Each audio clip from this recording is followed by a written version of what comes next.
Aleluia, aleluia, em honra e louvor nós iremos cantar ao Senhor. Em honra e louvor adoremos, na santa presença do Deus Criador. Ergamos a voz, celebremos um cântico novo ao Senhor. Então vamos voltar. Qual é o plano? Qual é o plano? Vamos lá. Qual é o plano? Bom, nós temos aí, eu apresento para você, aí, uma tabela, não é? Uma tabela. Aí você tem o plano de Deus para a salvação do homem. E eu gostaria, eu não vou ler todas essas passagens, porque elas vão ser lidas no meio do caminho, mas aqui está o plano, tá ok? Isso aqui não é teologia sistemática, tá bom? Isso aqui é só para você entender que existem passos que precisam ser dados para que a gente possa alcançar a graça de Deus. Ou sermos alcançados, é mais adequado, pela graça de Deus. Então eu queria dizer para você o seguinte primeiro, que o plano, ele foi ensinado por Jesus. E por que ele foi ensinado? Porque Jesus falou sobre isso antes da execução. E o plano foi obedecido pelos discípulos. Então nós vamos ver qual é o plano, e depois nós vamos ver o plano sendo cumprido na vida dos discípulos. Então essa lição ela está dividida em duas partes. A primeira é a apresentação do plano e depois o plano sendo executado. Tá me ouvindo bem? Tá bom. Então, o plano exige obediência. Não é verdade? Obediência. E nele está inserido o quê? Crença, fé, as duas juntinhas ali. Vamos explicar isso com mais detalhes. Arrependimento. Então, a crença, ela conduz ao arrependimento.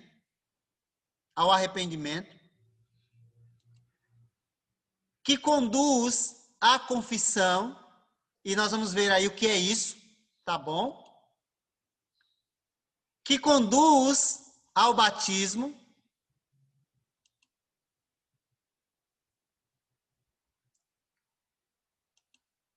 E que, por fim, conduzem à perseverança. Nenhuma dessas partes sozinhas,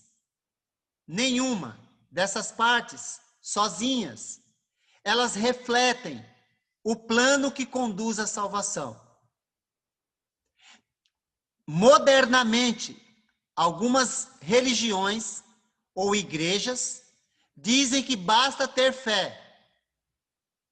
Vamos ver na palavra se isso é possível. Mas Jesus falou, Deus enviou seu Filho ao mundo para que todo que nele crê não pereça, mas tenha vida eterna. Verdade verdadeira. Porém, existem perguntas que precisam ser feitas. Tá bom? E é isso que nós vamos fazer, para ver se faz sentido essa afirmação do mundo religioso. Tudo bem? Então, pensando nisso, nós dizemos que existe passos a serem dados. Em Efésios capítulo 2, de 8 a 10, a palavra de Deus nos diz: pois vocês são salvos pela graça, por meio da fé. E isso não vem de vocês, é dom de Deus, não de obras, para que ninguém se glorie. Porque somos criação de Deus, realizada em Cristo Jesus, para fazermos boas obras, as quais Deus preparou antes para nós as praticarmos. Então, qual é a salvação é pela graça? Sim, isso nunca vai mudar. Por meio da fé? Sim, isso nunca vai mudar. E ela deve produzir obras, não é por obras, mas ela deve produzir obras. Então vamos ver como isso funciona, tá bom? Como é que isso funciona? Qual é a relação que existe entre graça, fé e obras? Qual é a relação que existe? Bom, graça é a parte de Deus. É a parte de Deus. É a graça que significa, dentro do contexto bíblico, favor concedido a alguém que não merece. Você já deve ter ouvido isso, não é? Graça é a benevolência de Deus para pessoas que não têm a mínima condição de chegar até Ele. Mas isso deve. Qual é a parte do homem, então? É ter fé nisso. É ter fé na graça, no presente dado por Deus. Fé, então, é a resposta do homem a esta graça. Agora, como é que o homem vai mostrar que tem fé de fato? Fazendo obras, fazendo as boas obras. Obras é o resultado produzido que torna a fé evidente. Ninguém pode dizer que tem fé se não estiver produzindo boas obras. As obras não salvam, mas elas evidenciam a fé verdadeira na graça de Deus. O homem é incapaz, nós já vimos isso, mas Deus abriu um caminho. Esse caminho exige fé do homem. E a fé se manifesta através das obras. Vamos ver como é que isso funciona, tá bom? Como a fé é produzida? Como a fé é produzida? A fé é produzida por meio do ouvir, tá bom? Nós poderíamos dizer que esse é o primeiro passo também, mas eu coloco o primeiro passo como crença, que é a resposta daquele que ouve, tá bom? Mas a fé é produzida pelo ouvir. Ouvir o quê? Consequentemente, a fé vem por se ouvir a mensagem. E a mensagem é ouvida mediante a palavra de Cristo, ou seja, o Evangelho. Porque foi isso que ele mandou pregar. Então, se você acha que, então, se Deus fizer um milagre, isso vai produzir fé, pode produzir. Pode produzir. Mas não é isso que Deus mandou fazer. Deus não mandou a gente pregar milagre. Deus mandou a gente pregar o Evangelho. Porque é o Evangelho que produz a fé verdadeira, que conduz à salvação. O milagre pode produzir fé.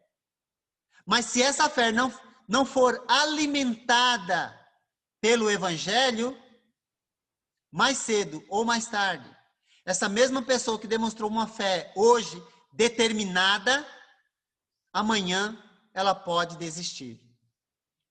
Se ela cultivar a ideia de que Deus tem que continuar fazendo aquilo. Então é importante a gente pensar nisso, tá bom? Ouvir. Nós precisamos ouvir. E você está ouvindo. Se vai produzir a fé obediente, isso é de cada um. Eu não tenho como fazer isso por você, não é? Tá bom? É importante a gente entender que assim começa a nossa subida. Subida. Que nós resumimos em 2 Tessalonicenses 1, de 6 a 10. Ele vai vir para nos buscar, mas a nossa subida começa com o ouvir. Tá bom? Agora, o homem se rende, isso aí está na sua lição, se rende por meio da fé. Então, nós podemos dizer que fé é o primeiro passo a ser dado para uma entrega total do homem, depois de ter ouvido a palavra de Cristo. Tá bom? Então, é o primeiro passo depois que ouviu. A primeira ação é ouvir. Mas a fé é o primeiro passo que o homem dá em direção a Deus. Em direção a Deus. Por quê?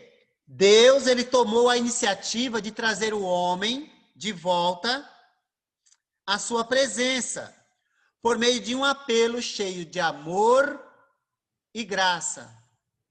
Não pela força, de forma que ele, o homem, pudesse entregar-se em estado de fé. De fé. Fé, ela é definida em Hebreus 11, tá bom? Hebreus 11, 1, tá ok?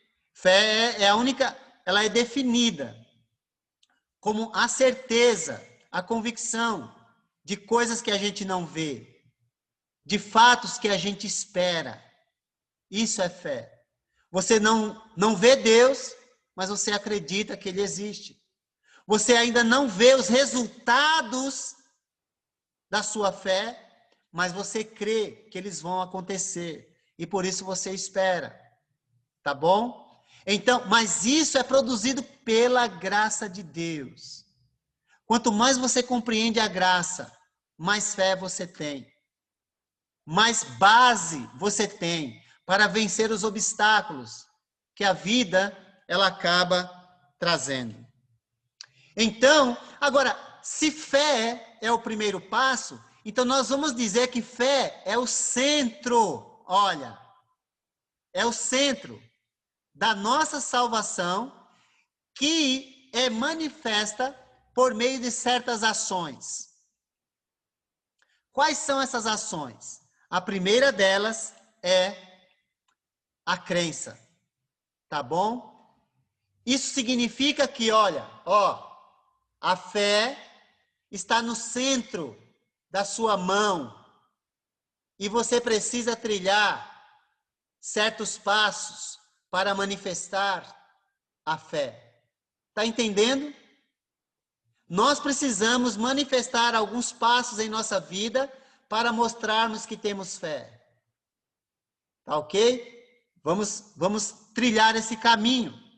Então, em João 3,16, diz, porque Deus amou o mundo de tal maneira que deu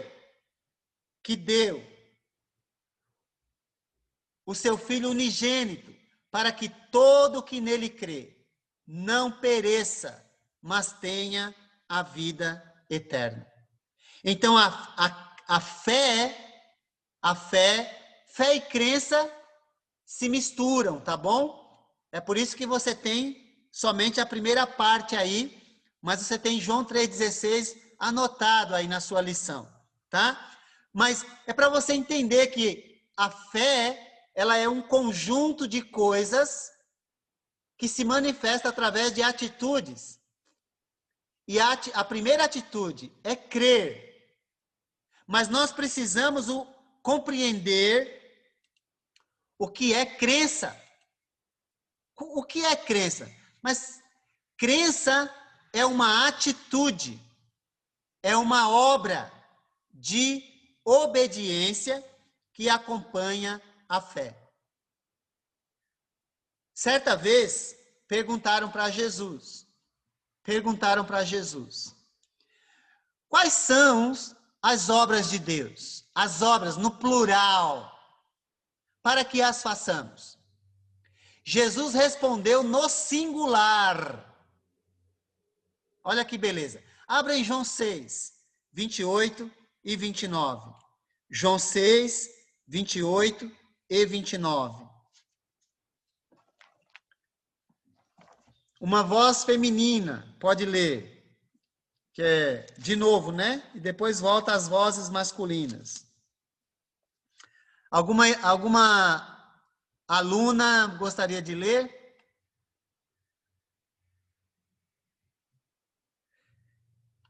Quer que eu leia, Divaldo? Pode ler, pode ler.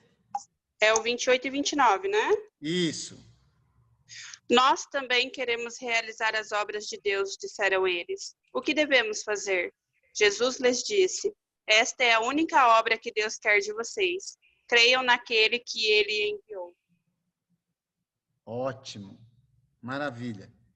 Eu não vi quem leu, quem foi que leu? A Geisiane. Oi, Geisiane. Deus abençoe, viu? Obrigado pela leitura. Muito obrigado. Muito obrigado. Nossa, você percebeu? Você percebeu? Então lhe perguntaram: o que precisamos para realizar as obras? No plural. Jesus respondeu: a obra no singular é esta: crer naquele que ele enviou. Aí eu pergunto para você: o que é a crença então? A crença é uma obra. É uma obra. E sou eu que estou dizendo? Não. Bom, se você percebeu, foi Jesus que disse. Tá aí, olha. A obra de Deus é crer naquele que ele enviou. Então, a crença é uma obra de obediência que acompanha a fé. Dizemos aí na lição, tá bom? É uma atitude de obediência, que Jesus disse que é uma obra, né? Então, você vai entender, eu quero tratar dessa maneira, para você, quando nós vamos chegar nos outros aspectos da fé, para que você possa entender o conjunto da obra, ou da obra completa, tá bom? Por assim dizer, ok? Então, e por que a crença é uma obra de obediência? Por quê? Então, nós dizemos, porque se nós não obedecermos, nós teremos a nossa crença e a nossa fé comparada à fé de quem? Tiago 2,19. Você crê que existe um só Deus? Tiago pergunta. Muito bem, ele elogia. Mas ele também faz um alerta. Até mesmo os demônios creem e tremem na presença de Deus. Então, eu pergunto aí para você, para nós, né? Eu tô incluído nessa, tá bom? Eu pergunto para você. O mundo religioso diz: olha, basta crer em Jesus no coração e que está tudo bem, já está resolvido. Bom, a crença é uma atitude necessária, mas por si só ela é insuficiente. Insuficiente. Ela deve produzir mais. Nós vamos ver o quê? Se nós afirmarmos que a crença por si só é suficiente, então nós precisamos avaliar melhor Tiago quando diz: você crê que Deus é um só? Faz bem. Isso é bom.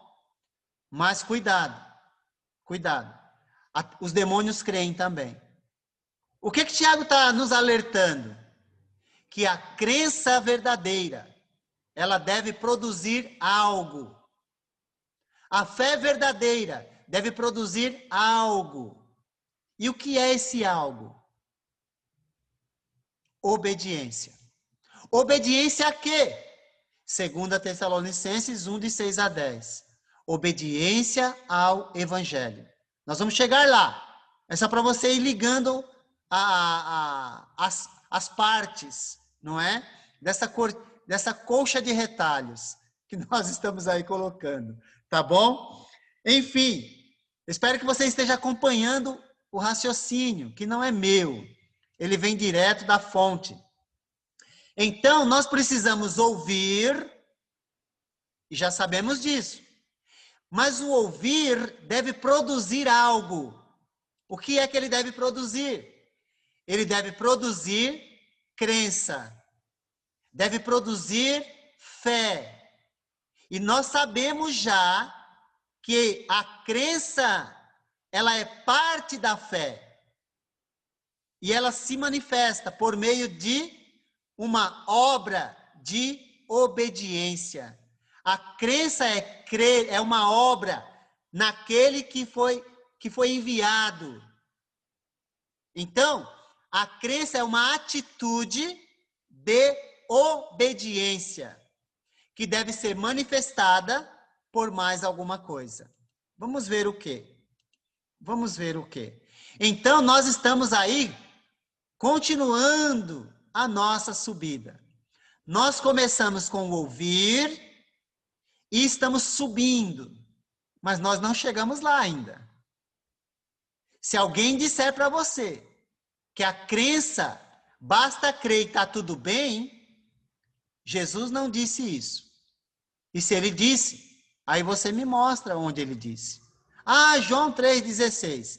Mas se você for honesto com João 3,16, você sabe que João 3,16 está dentro do contexto do capítulo 3, que Jesus disse, é necessário nascer para entrar. Você ficou com esse desafio. Eu não sei se você respondeu a pergunta para você mesmo. É contexto, gente. Vamos respeitar o que foi falado, não é? Dentro do contexto. Então, nós sabemos já que a fé é um conjunto de coisas, de atitudes que envolve crença, mas envolve outra atitude. Então, a crença leva a quê? Ao arrependimento. Então, 2 Pedro 3,9 diz: o Senhor não demora em cumprir a sua promessa, como julgam alguns. Pelo contrário, ele é paciente com vocês, não querendo que ninguém pereça, senão que todos cheguem ao arrependimento. Então, a crença produz arrependimento. E o arrependimento é uma manifestação da sua fé. Ó, mais uma vez, fé é o centro. Fé é o centro que produz crença e que produz arrependimento. Mas o arrependimento por si só salva? Jesus vai dizer, não. É necessário continuar caminhando. Mas vamos ver o que é arrependimento. O homem se entrega por meio do arrependimento. Uma fé obediente requer a necessidade do arrependimento. O arrependimento também não é um simples sentimento de tristeza por ter pecado. Judas sentiu tristeza por ter traído Jesus, mas depois enforcou-se em vez de se arrepender. A gente precisa explicar o que é arrependimento para as pessoas. O arrependimento que Deus espera deve produzir em nós mudança de atitude. A tristeza, segundo Deus, produz arrependimento que leva à salvação. E a tristeza, segundo o mundo, produz morte. Por quê? Alguém gostaria de comentar esse verso que está em 2 Coríntios 7, 9 e 10? Qual é a diferença entre o arrependimento que leva à salvação e o arrependimento que produz morte? Qual é a diferença? Alguém gostaria de comentar?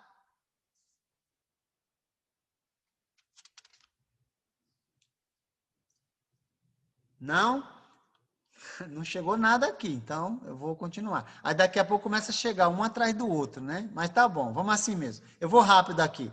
Bom, o arrependimento, segundo Deus, conduz à salvação, por quê? Porque ele produz, aqui o Reinaldo colocou, ele produz humildade. O mundo, arrogância. É uma boa colocação. Eu vou só unir essa informação, Reinaldo, com algo mais generalizado aí para as pessoas colocarem dentro todas as atitudes, tá bom? Tá bom? Então eu vou dizer assim: o arrependimento, segundo Deus, ele produz mudança contínua em nossa vida. Contínua. O arrependimento ou a tristeza, segundo o mundo, produz remorso. É aquela tristeza, mas depois que passa a bebedeira, depois que passa a ressaca, tudo volta a ser como antes. Quando não leva a pessoa ao suicídio, como no caso de Judas. Ou seja, não produz mudança contínua o remorso, que é o arrependimento segundo o mundo. Tá bom? Só pra gente, mas tá certinho. O arrependimento segundo Deus produz humildade. O do mundo produz arrogância. Né? E é verdade mesmo isso. Tá bom? Avante. Olha lá. O arrependimento segundo Deus, que produz tristeza por ter pecado, produz obras dignas de arrependimento, tornando-nos uma pessoa melhor. Melhor empregador, melhor empregado, melhor marido, melhor esposa, melhor filho, melhor filha, melhor vizinho, melhor cidadão, melhor cidadão na sociedade, não é? Antes passava no farol vermelho e não estava nem aí, agora não passa mais. Por quê? Porque agora é discípulo de Cristo. É alguém que honra a Cristo com suas atitudes. Antes mentia, agora não mente mais. Está entendendo a questão? Antes roubava o patrão, matando o tempo. Agora não rouba mais, porque é cristão. Deu para entender? Uma vez eu falei isso em sala de aula, aí um aluno falou assim: "Ah, professor, então eu roubo o meu patrão, porque quando dá meia hora, até uma hora antes, eu fico lá de boa, enrolando, né?" Então, agora não faz mais. Deus não quer saber do seu passado. Ele quer saber do que você vai fazer daqui para frente. Está entendendo isso? Aí quando foi, ele falou assim: "Agora eu não vou fazer mais isso." Aí ele foi trabalhar, aí ele deu a hora lá da enrolação, não é? É aquela hora, a meia hora que antecede o término do trabalho. Aí ele continuou trabalhando, né? Trabalhando até o último minuto. Aí os colegas olharam para ele assim e falaram: "Ei, tá doente? Tá doente?" Aí ele teve a oportunidade de testemunhar. Ele falou: não. Eu, com aquela atitude de antes, eu estava roubando o meu patrão. Agora eu sigo Jesus. Agora eu não faço mais isso. Aí o pessoal falou para ele: "Isso aí vai durar uns 2, 3 dias. Depois volta tudo ao normal." Mas graças a Deus, ele parou de roubar o patrão. E não enrolava mais no trabalho. Olha que coisa boa, não é? Melhor empregado. "Ah, mas meu patrão é um carrasco." Não importa. Você está sendo pago para trabalhar, então trabalhe. Não roube o seu patrão. A gente acha que roubar, né, é só pegar as coisas dele, não é? Mas não. Nós podemos roubar o patrão matando o tempo no trabalho. Ai. Espero que se você fazia isso, não faz mais, tá bom? Enfim. Espero que você não faça mais isso. Então, tá vendo como é importante entender o que é arrependimento? O arrependimento é uma mudança de ponto de vista, de opinião, resultando numa vida transformada por causa de Jesus. Tá bom? E do que ele fez por nós. Tá vendo essa figura aí? Tá vendo? O que é isso aqui? Você sabe. A lagarta, ela passa por um processo de metamorfose. Você sabe que... Abra em Romanos capítulo 12. Eu vou te dar uma coisa interessante.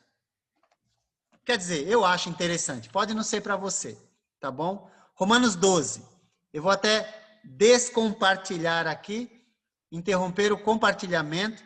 E vou compartilhar outra... Romanos 12.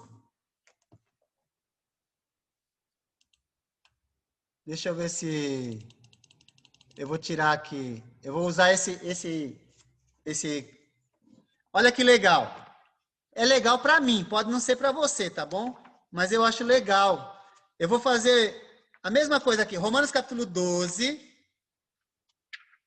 Se eu tivesse o trecho completo, eu ia colocar para você. Mas eu vou escrever só a palavra que eu preciso, tá? Deixa eu procurar aqui. Eu estou procurando Romanos 12. Acho que tem na minha Bíblia, mas não estou achando. Achei.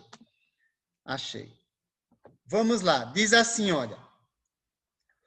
Portanto, eu vos peço, irmãos, pelas misericórdias de Deus, que apresenteis os vossos corpos por sacrifício vivo, santo e aceitável a Deus, que é o vosso culto racional.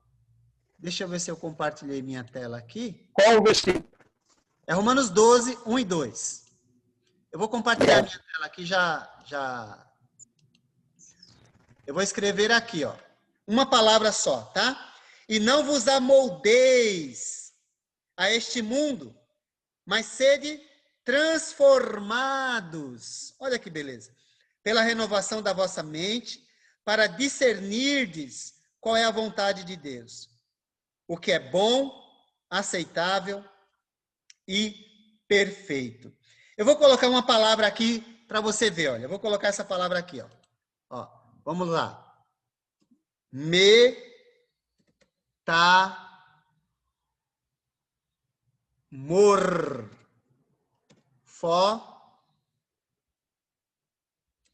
Metamorfo. Ok. Espero que esteja vendo aí. Você está vendo, eu acho, né? Eu vou aumentar ela aqui, só para você ver. E aí eu vou transliterar, porque aí você vai entender o que eu quero com isso, tá? Eu vou transliterar essa palavra para você ver. Então, vamos lá. Vamos transliterar. Vou transliterar essa palavra agora. Vamos lá. Ó, tem que mudar para o português, né? Senão não dá. Vamos lá. É um mi, um epsilon, um tal, um alfa, um mi de novo, um ômicron, um rho, um φ, que é um F,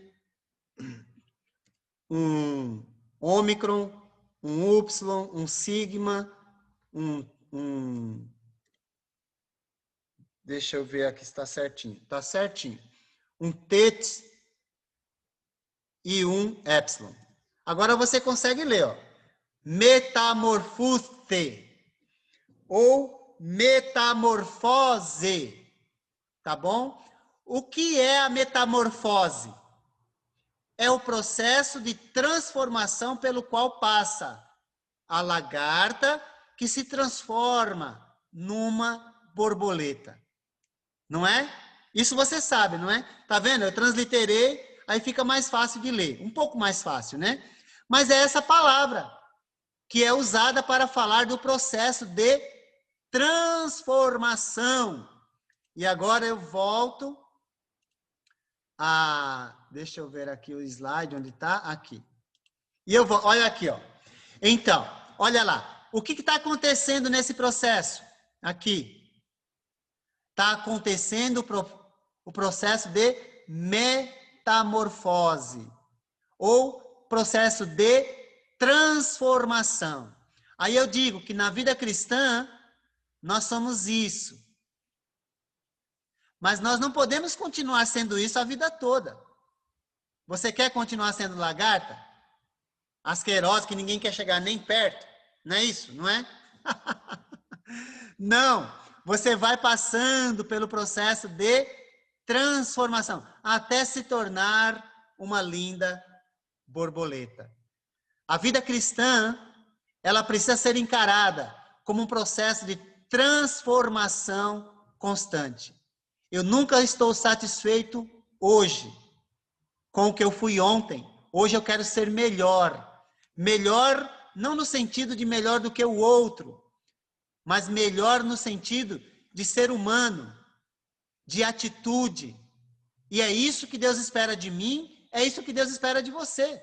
Se você não estiver pensando nisso, passe a pensar. Porque Deus espera transformação. Edivaldo, a palavra escrita, então, no texto original, usa metamorfose, é isso mesmo, tá bom?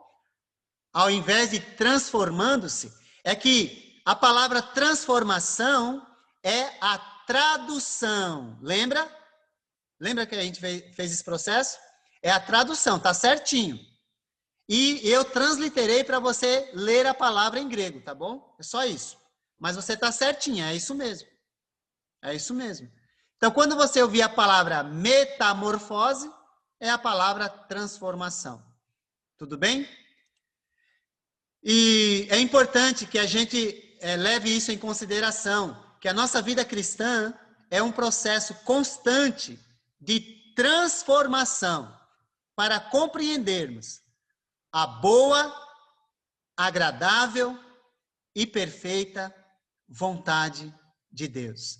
Se você não tiver isso em mente, comece a colocar, porque é isso que revela que nós nos arrependemos de quem éramos e agora estamos desejando alcançar quem Jesus é ou deseja que sejamos. Tá bom? Estamos chegando na hora do café. Vamos fazer uma parada e voltamos depois.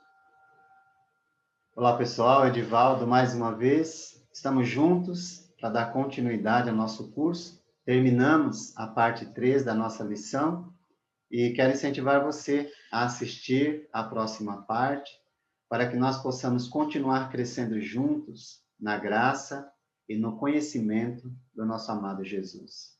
Que o Eterno te abençoe e te guarde. Aleluia, aleluia, em honra e louvor nós iremos cantar ao Senhor. Em honra e louvor adoremos na santa presença do Deus Criador. Ergamos a voz, celebremos um cântico novo ao Senhor.